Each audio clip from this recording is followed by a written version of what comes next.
WA yang seliweran kayak begini gitu, ngerobohin masjid nggak diganti dan macam-macam. Jadi saya menyempatkan diri ngelihat pakai ainul yakin, pakai mata saya gitu, bener kagak beritanya atau gimana. Dan ternyata Masya Allah, masjid 3 lantai, ada madrasah yang dihidupin lagi, kemudian nanti ada klinik yang serba 5.000.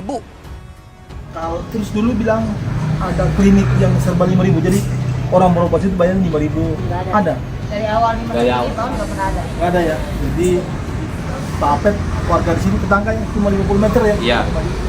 Nggak ada madrasah. Itu dari pertama masjid saya juga jadi pengurus masjidnya, Oh. anak sini. Sekarang udah nggak? Sekarang yang megang udah DKM. DKM dia ya? Iya. Jadi klinik yang 5.000 itu memang nggak ada ya? Nggak ada dari awal, nggak ada. Dulu katanya mau ada klinik katanya yang bayar yang sekarang Kan 25.000. kata-katanya, Kata-katanya. iya pasti kata-katanya menarik. Jadi katanya ada klinik yang serba 5.000 gitu ya? Nggak mungkin lah, kan harus ada di departemen kesehatan, dari camat, dari lurah, dari wali kota, jadi.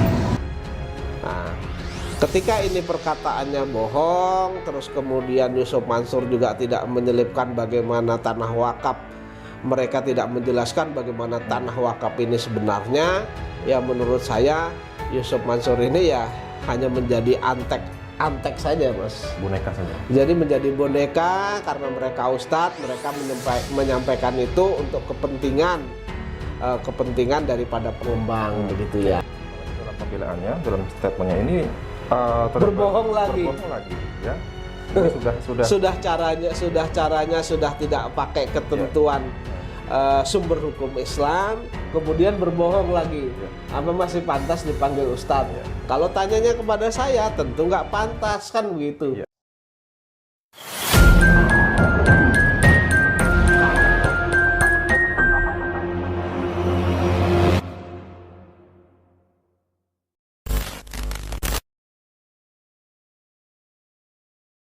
dengan penggusuran Masjid Al-Huriyah di Kebun Sirih, Menteng, Jakarta Pusat.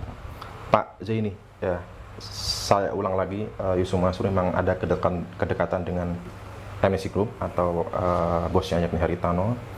Terbukti bahwa dulu sempat ada kerjasama. Yusuf Mansur katanya pernah memborong saham sebesar 80 miliar dan entah fakta atau bulan belaka.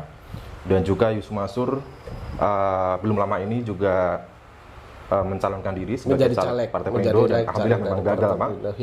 Ya. Menurut pandangan Pak Azin, apakah memang Yusuf Mansur ini memang sengaja gitu, Pak?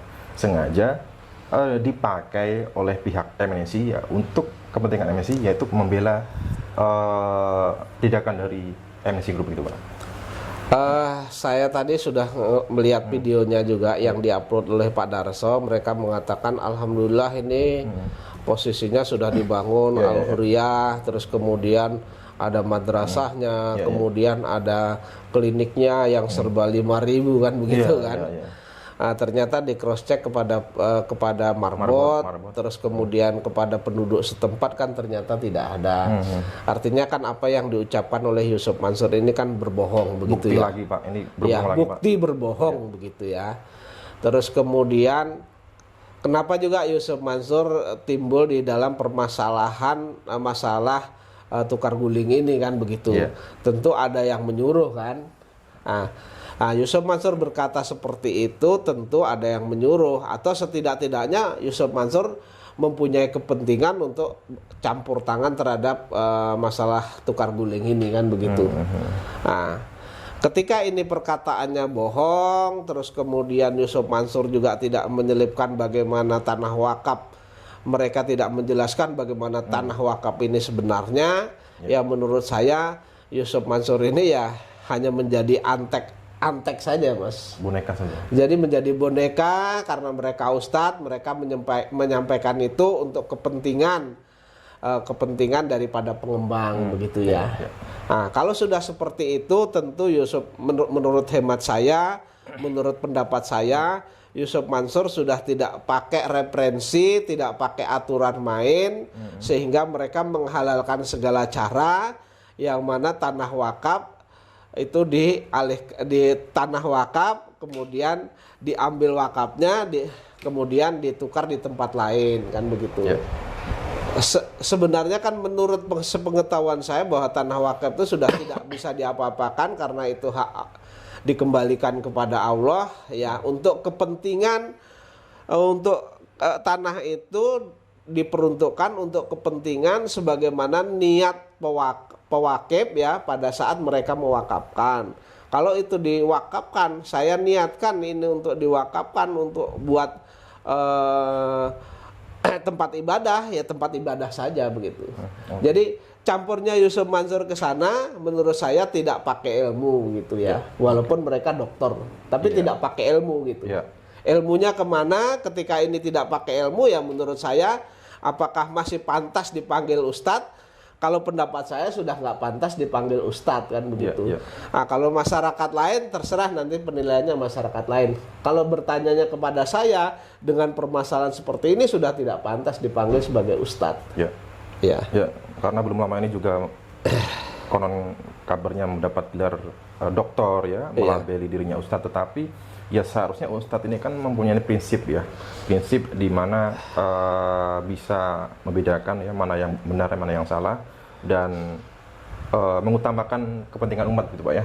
Nah, dan faktanya Yusuf Mansur justru berdiri di barisan pengembang MC Group. Nah, ini sungguh ironis dan seperti yang Pak Jeni sampaikan, ini bukti bahwa Yusuf Mansur ini menurut Pak Jeni tidak pantas gitu Pak ya dipanggil. Tidak pantas karena Yusuf Mansur dengan adanya campur tangan ini mereka tanpa mempergunakan dalil-dalil Al-Quran, kemudian hadis, kemudian ijma, kemudian kias, menurut saya mereka berpendapat atau mereka membantu itu sudah tidak pakai kerangka berpikir agama, tidak memakai sumber agama yang saya sebutkan tadi itu, yaitu Quran, terus kemudian hadis, isma dan kias itu, Mas. Apalagi dalam pembelaannya, dalam statementnya ini berbohong lagi ya. Ini sudah caranya sudah tidak pakai ketentuan sumber hukum Islam, kemudian berbohong lagi. Apa masih pantas dipanggil ustadz? Kalau tanyanya kepada saya, tentu nggak pantas kan begitu.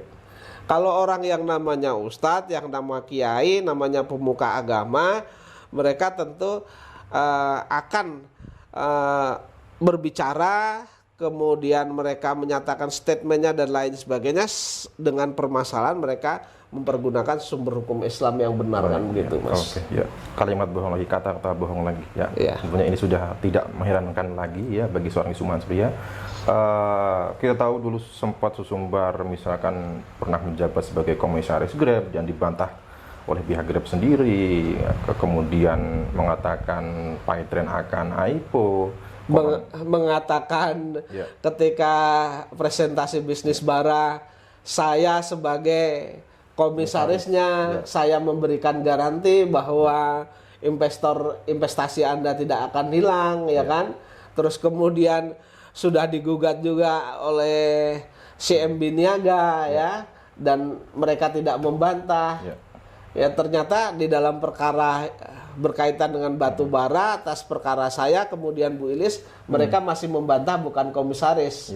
Padahal kan itu ratusan orang yang lihat, ratusan orang yang mendengar dengan telinganya, kemudian melihat dengan matanya begitu Mas Haji.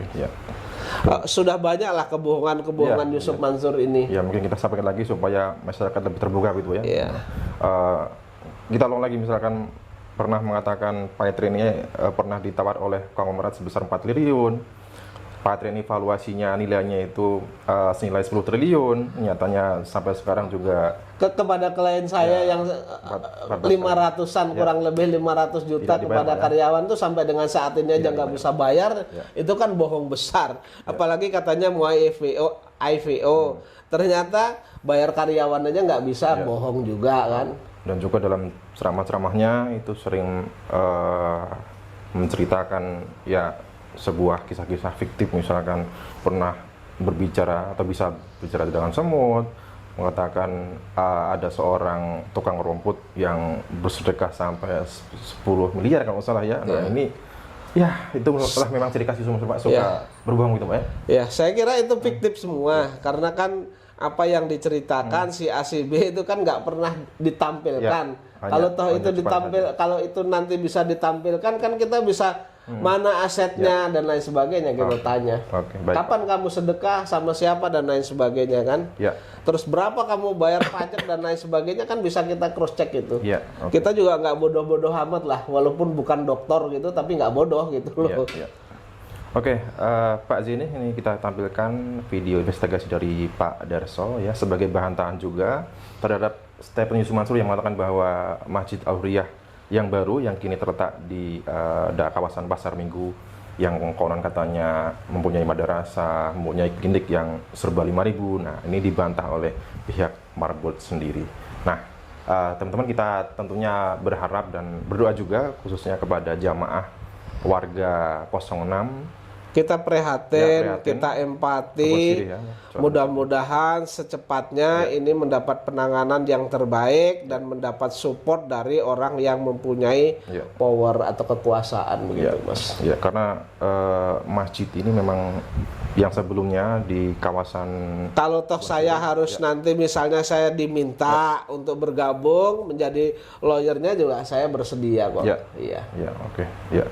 Sekali lagi pemindahan, karena ini kan permasalahan umat, Mas. Baik, Pak. Ya, sekali lagi pemindahan Masjid Al-Huriyah ya yang semula dari kawasan Kebon Sirih kemudian diganti dengan masjid yang baru di kawasan Pasar Minggu. Nah, ini tentunya ada solusi yang sebenarnya bukan solusi gitu, Pak ya.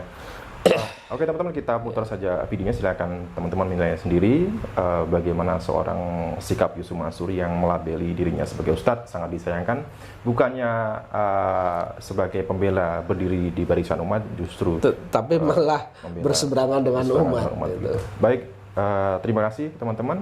Saya Haji dan Pak Jenny dari Kota Wisata Cibubur mengucapkan wassalamualaikum warahmatullahi wabarakatuh. Lihat kok WA yang seliweran kayak begini gitu, ngerobohin masjid, nggak diganti dan macam-macam. Jadi saya menyempatkan diri ngelihat pakai ainul yakin, pakai mata saya gitu, bener kagak beritanya atau gimana. Dan ternyata Masya Allah, masjid 3 lantai, ada madrasah yang dihidupin lagi, kemudian nanti ada klinik yang serba 5.000. Assalamualaikum warahmatullahi wabarakatuh. Hari Sabtu tanggal 20 April 2024, saya di Masjid Al-Huriyah di Pejaten Timur ya, Pak? Ya, Pasar Minggu ini dengan Marbot Masjid Huriyah nih, Pak. Marbot sama Hartoyo. Pak Hartoyo. Ya, anak buahnya juga. Asisten Marbot. Marbot ada asistennya ya? Nama siapa, Bang? Pak Adit. Pak Hartoyo, Pak Adit. Pak Hartoyo aslinya mana, Pak? Asalnya saya Kalimantan Timur. Oh, orang sini. Kalau Mas Adit? Jawa, Orang Jawa. Oh, Jawa nih, Jawa Tengah. Jawa Tengah. Pak Hartoyo mulai jadi merbot Masjid Al-Huriyah dari kapan? Tahun Desember. Desember Awal. 2023, awal Desember 2023. Lah, belum lama dong. Ya. Tadinya kerja apa? Tadinya saya kerja menjadi centeng security di Rumpun nomor 50. Enggak, kalau di sini kerjanya apa? Ya apa aja Pak, Bersih-bersih, si jaga malam. jangan malam juga. Nah soalnya kan kita biasanya terbuka. Iya. Bisa masuk. Karena terbuka jadi siapa aja masuk ya. Cuma ini berisik ya, kereta lewat terus ya. Jadi malam tidur kan? Kita tidur di sini. Tidur jam Perintah bos, kalau nggak ada perintah bos nggak berani. bos itu ketua DKM maksudnya. Ya. Terus keliling-keliling, bersih-bersih, berdua sama adik. Ya, ada memang juga. Bang Hartoyo digaji 1 bulan berapa? Seminggu 200. Seminggu 200.000. Terus dapat makan? Ya alhamdulillah, ada masalah rezeki kita nggak tahu Pak. Iya. Allah yang tahu. Ada keluarga nggak? Ada Di mana tuh keluarga? di Kalimantan, di sini Kalimantan. Tinggal rumah sendiri apa kontrak? Rumah warisan, rumah orang tua. Rumah orang tua. Jadi pulangnya kapan? Kalau pulangnya kadang-kadang kita full di sini. Nah, pulang ke rumahnya kapan? Kadang pulang ya sebentar balik lagi di sini. Tiap malam tidur di sini. Soalnya kan pengayaan tua. Iya, kayak Jalan lah, bisa jalan-jalan bisa diputar belakangnya tuh. Dari Kong Ayah ini dari kebun siri sana ya? Ya, kebun siri. Dia pindah ke sini pun. Dan sekarang Pak Toyo ini jadi asistennya Pak Yaya. Pak Yaya ketua 200.000. Itu digajinya tiap hari apa? Tiap hari Jumat. Tiap hari Jumat. Jadi diambil dari uang itu. Ya, Uang. kita tahu dah. Oh, pokoknya tiap hari Jumat. Jam berapa? Habis sholat Jumat. Habis Jumat Pak Toyo dikasih dibayar gajinya. 1 minggu 200 berarti 800.000 sebulan. Makan ada di sini makan. Ya, makan ada. Sampai masak. Gak ada masak. Pada masa. Nah ketua DKM itu katanya setiap Jumat sekali atau Ya, masak. Kalau pawang aja. Bawa rajin. Makan tiap hari Jumat. Senin, Kamis, Oh gitu. Selain orang sholat, apalagi kegiatan di sini, Pak Tanto ya? di sini gimana? Sulit sih orang makan. Hanya sholat aja orang. Sekedar sholat aja. Ada madrasah nggak? Ada anak-anak ngaji nggak? Ada anak IPA di Ramli. Ngaji di sini. Bulan Jumat juga ada. Tapi itu yang lapang. Kalau anak madrasah maksudnya masjid ini ada madrasahnya nggak? Sekolahannya? Nggak ada. Polos aja. Ya. Polos. Polos saja nggak ada. Paling Dulu Jumat. katanya mau ada klinik katanya yang bayar yang sekarang Kan kata-katanya. Kata-katanya. Iya, nggak pasti kata-katanya menarik. Jadi katanya ada klinik yang serba 5.000 gitu ya? Ya, nggak mungkin lah, kan harus ada izin departemen kesehatan dari camat, dari lurah, dari wali kota, kontribusi serot jadi. Jadi Ada izin. madrasah nggak ada, yang klinik 5.000 itu juga nggak ada ya? Jadi ini hanya orang sholat tok ya? Yang ngaji nggak ada? Ngaji ada. Ngaji ada. Maksudnya anak-anak ada gurunya, ada murid-muridnya yang ngaji? Oh nggak ada. Cuma belakang aja. Ada orang yang ngaji di sini ngaji Ya, masjid. ya. Tapi pengajian, Numpang tempat gitu. tapi pengajian anak-anak nggak ada. Nggak ada. Apalagi klinik itu ya? Nggak ada. ya. Kosong kan silakan. Iya. Terus warga-warga sini sholatnya memang di sini ya? Di sini sebagai tapi nggak semuanya. Tapi Oh, Jumat Iya. takbiran kok belum. Saya pernah sholat Jumat di sini juga. Jadi menurut Pak Hartoyo dan Kang Adit ini memang nggak ada madrasah di masjid ini ya. Juga klinik yang serba 5.000 itu memang nggak ada ya. Nanti saya minta nomor handphonenya Pak Wawan ya. Punya akun ya? Punya. Nanti bisa komunikasi sama saya. Oh, oke siap. Jadi biar saya minta. Saya nanti kasih nomor saya. Oh, ada juga nomor saya. Oh iya. Nanti kalau diminta nomor beliau, Iya. WA saya, Iya. ya, kita sebut aja Adit. Ya. Nah, Iya. nanti datang beliau kasih aja ada orang minta nomor. Iya. Oke.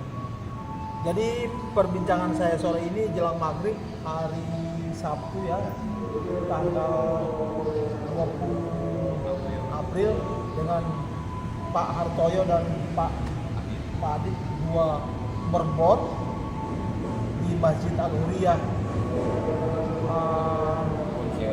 Kebun Siri yang dipindahkan ke Pasar Minggu.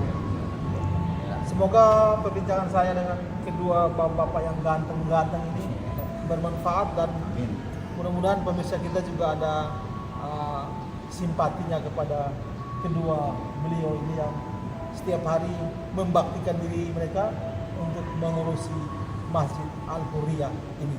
Terima kasih. Ini hari Sabtu tanggal 20 ya? 20 sore jelang maghrib saya dengan warga atau jamaah Masjid Al-Huriyah. Apa siapa namanya? Pak Apet. Pak Apet. Pak Apet sebelum masih menjadi Pak Apet sholat Jumat di Iya, sebelah. di Masjid At-Taubah. Waktu peresmian masjid ini katanya mau bangun madrasah. Oh ya, kalau madrasah emang ya, Pak? Ada nggak madrasah? Nggak ada madrasah, cuma pengajian. Kalau Ibu madrasah aja nggak tiap hari Kamis. Ibu-ibu. Kalau terus dulu bilang ada klinik yang serba 5.000. Jadi orang berobat itu bayar 5.000. Nggak ada. Ada? Dari awal di Dari masjid awal. ini tahun nggak pernah ada. Nggak ada ya. Jadi Pak Apet warga di sini tetangganya cuma 50 meter ya. Iya. Nggak ada madrasah. Itu dari masjid pertama masjid saya juga jadi pengurus masjidnya. Oh. Anak-anak sini. Sekarang udah nggak? Sekarang yang megang udah DKM. DKM dia ya? Iya.